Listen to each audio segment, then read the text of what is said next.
நெய்ங்காத மணி அது பேசாம நானும் 6 மாசமா வந்துட்டு வண்டி கேட்டுட்டு இருக்கேன். இப்போ வாங்கி தரேன், அப்பா வாங்கி தரேன், தள்ளி போட்டுட்டே இருக்கேன்.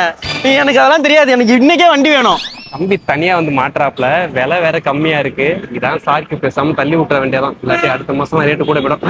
சரி வண்டி தானே வேணும் உனக்கு, வாங்கி தரவா. நம்ம தம்பி ரொம்ப நாளா பைக் கேட்டுட்டு இருக்காருன்னு சொல்லிட்டு அவருக்கு பைக் வாங்கி கொடுக்க நாங்க வந்து இடம் தான் கும்பகோணம் செட்டிமண்டபம்ல இருக்கக்கூடிய சக்தி ஹோண்டா. பைக் ஆர் ஸ்கூட்டர் வாங்க போற உங்களுக்கு ஒரு சூப்பரான ஆஃபர் பத்தி சொல்ல போறேன். இந்த வீடியோ லைக் பண்ணி ஹரிடாக்ஸ் ஃபாலோ பண்ணிட்டு பைக்ல வர ஃப்ரெண்ட்ஸ் இந்த வீடியோ ஷேர் பண்ணி விட்டுருங்க. நம்ம சக்தி ஹோண்டால வேற லெவல் ஆடி தள்ளுபடி ஆஃபர் சூப்பரா போயிட்டு இருக்கு. என்னன்னு சொல்றேன் கேட்டுக்கோங்க. குறிப்பிட்ட சில மாடல் பைக்குகளுக்கு அப் டு 5000 வரைக்கும் டிஸ்கவுண்ட் தராங்க. நீங்க நியூவா இந்த ஷோரூம்ல பைக் பர்ச்சேஸ் பண்றப்போ உங்களுடைய ஃபியூல் டேங்க் ஃப்ரீயா ஃபுல் பண்ணி தராங்க. பைக் பர்ச்சேஸ் பண்ணாலே பிராண்டட் ஹோண்டா ஹெல்மெட் ஃப்ரீயா தராங்க. அது மட்டும் இல்லாம உங்க பைக் ஸ்கூட்டருக்கு உண்டான ரெயின் கவர் ஃப்ரீயா கொடுக்குறாங்க. சக்தி ஹோண்டா ஷோரூம்ல நாங்க வாங்க வந்த ஸ்கூட்டர் தான் என்னோட favourite Dio 125 deluxe H smart. இந்த ஸ்கூட்டர்ல அப்படி என்ன ஸ்பெஷல் அறிவுரோ அப்படின்னு தானே கேக்குறீங்க. ஹோண்டா ரோட் சிங்க் ஆப் மூலமா ப்ளூடூத் மூலமா கனெக்ட் பண்ணிட்டு மேப் லொகேஷன் பார்த்துக்க முடியும், மெசேஜ் நோட்டிஃபிகேஷன் ஆக்சஸ் பண்ண முடியும், கால் பேசிக்கலாம், பாட்டு கூட கேட்டுக்கலாம். நம்ம எல்லாருக்கும் தேவைப்படுற நம்ம மொபைல் சார்ஜ் போடுறதுக்கு USB C டைப் சார்ஜ் போட்டிங் ஆப்ஷன் கொடுத்துருக்காங்க. எல்லாரும் ஃபேவரா எதிர்பார்க்கக்கூடிய lowest down payment EMI option இவங்க பண்ணி தராங்க. வெறும் 499 ரூபீஸ் நீங்க பே பண்ணாலே போதும். Lowest down payment option EMI ல நீங்க சூப்பரா ஸ்கூட்டர் எடுத்துக்கலாம். இப்படி ஒரு சூப்பரான இன்ஃபர்மேஷன் உங்களுக்கு கொடுத்ததுக்காக இந்த வீடியோக்கு லைக் பண்ணிட்டு ஹரிடாக்கி சேனல் ஒரே ஃபாலோ மட்டும் பண்ணிட்டு பைக்ல வர உங்க ஃப்ரெண்ட்ஸ்க்கு இந்த வீடியோ ஷேர் பண்ணி விட்டுருங்க. சக்தி ஹோண்டாவோட கான்டாக்ட் டீடைல்ஸ் எல்லாமே ஸ்கிரீன்ல கொடுத்துருக்கேன். உங்களுக்கு பிடிச்ச பைக் ஸ்கூட்டர் வாங்கி என்ஜாய் பண்ணுங்க.